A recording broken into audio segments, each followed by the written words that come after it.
Greetings. Welcome to Consider the Alternative, A Course in Miracles channel. Today we'll be on Lesson 21. I am determined to see things differently. And from Chapter 3, Section 5, Beyond Perception. I have said that the abilities you possess are only shadows of your real strength, and that perception, which is inherently judgmental, was introduced only after the separation. No one has been sure of anything since. I have also made it clear that the resurrection was the means for the return to knowledge, which was accomplished by the union of my will with the Father's. We can now establish a distinction that will clarify some of our subsequent statements. Since the separation, the words create and make have become confused. When you make something, you do so out of a specific sense of lack or need. Anything made for a specific purpose has no true generalizability. When you make something to fill a perceived lack, you are tacitly implying that you believe in separation. The ego has invented many ingenious thought systems for this purpose. None of them is creative. Inventiveness is wasted effort, even in its most ingenious form. The highly specific nature of invention is not worthy of the abstract creativity of God's creations. Knowing, as we have already observed, does not lead to doing. The confusion between your real creation and what you have made of yourself is so profound that it has become literally impossible for you to know anything. Knowledge is always stable, and it is quite evident that you are not. Nevertheless, you are perfectly stable as God created you. In this sense, when your behavior is unstable, you are disagreeing with God's idea of your creation. You can do this if you choose, but you would hardly want to do it if you were in your right mind. The fundamental question you continually ask yourself cannot properly be directed to yourself at all. You keep asking what it is you are. This implies that the answer is not only one you know, but is also one that is up to you to supply. Yet, you cannot perceive yourself correctly. You have no image to be perceived. The word image is always perception related and not part of knowledge. Images are symbolic and stand for something else. The idea of changing your image recognizes the power of perception, but also implies that there is nothing stable to know. Knowing is not open to interpretation. You may try to interpret meaning, but this is always open to error because it refers to the perception of meaning. Such incongruities are the result of attempts to regard yourself as separated and unseparated at the same time. It is impossible to make so fundamental a confusion without increasing your overall confusion still further. Your mind may have become very ingenious, but as always happens when method and content are separated, it is utilized in a futile attempt to escape from an inescapable impasse. Ingenuity is totally divorced from knowledge because knowledge does not require ingenuity. Ingenious thinking is not the truth that shall set you free, but you are free of the need to engage in it when you are willing to let it go. Prayer is a way of asking for something. It is the medium of miracles. But the only meaningful prayer is for forgiveness, because those who have been forgiven have everything. Once forgiveness has been accepted, prayer in the usual sense becomes utterly meaningless. The prayer for forgiveness is nothing more than a request that you may be able to recognize what you already have. In electing perception instead of knowledge, you placed yourself in a position where you could resemble your Father only by perceiving miraculously. You have lost the knowledge that you yourself are a miracle of God. Creation is your source and your only real function. The statement, God created man in his own image and likeness, needs reinterpretation. Image can be understood as thought and likeness as of a like quality. God did create spirit in his own thought and of a quality like to his own.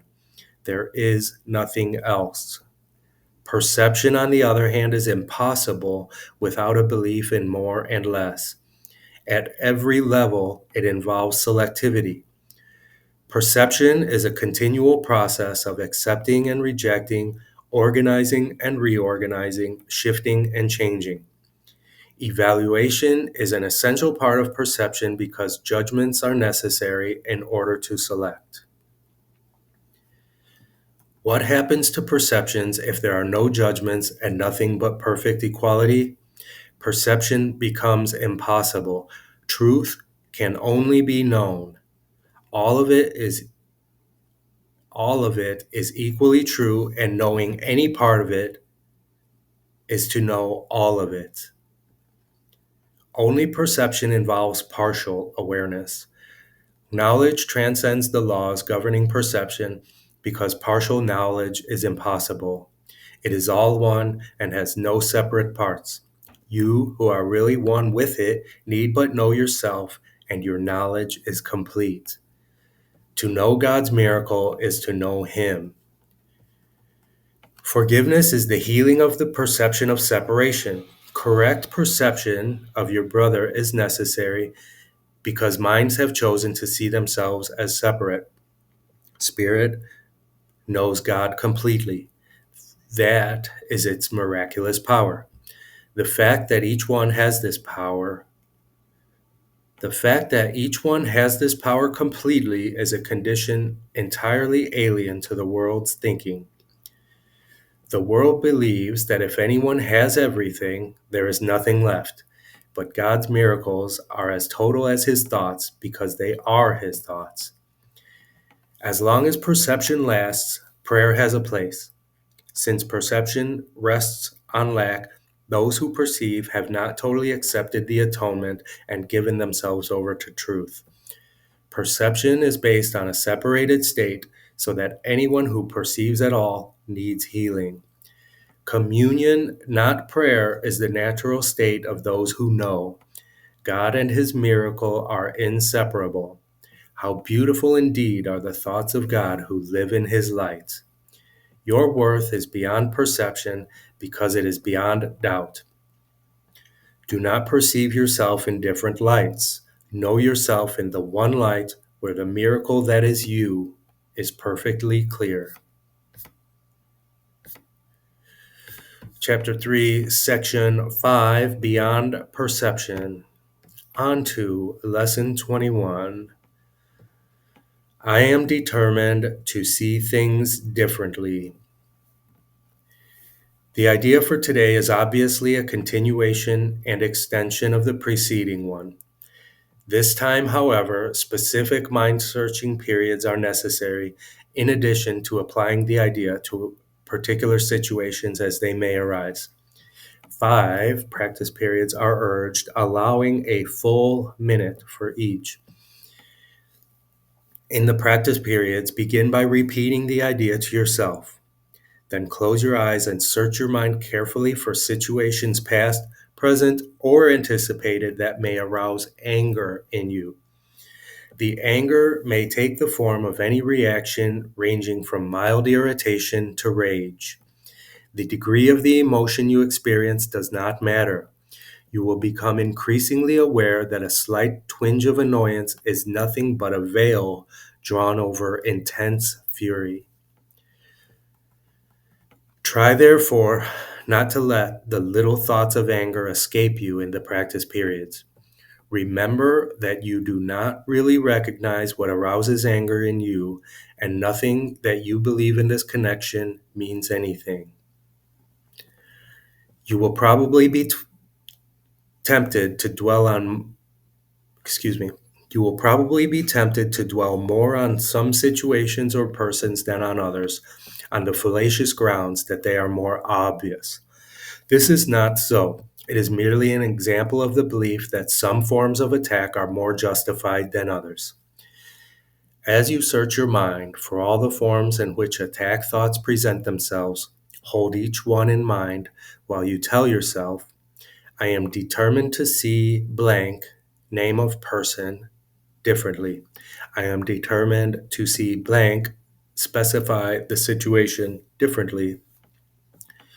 Try to be as specific as possible. You may, for example, focus your anger on a particular attribute of a particular person, believing that the anger is limited to this aspect.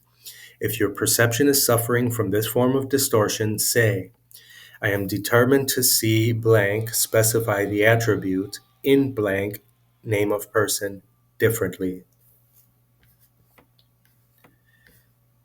So, yeah, these forms of attack, when we experience anger in the world, it is a form of attack. Uh, this veil drawn over intense fury is interesting too. This is subconscious and abstract. Anyway, 5 official practice periods, eyes closed, 1 minute of mind searching. Lesson 21, I am determined to see things differently. Thank you. I love you. I will see you tomorrow.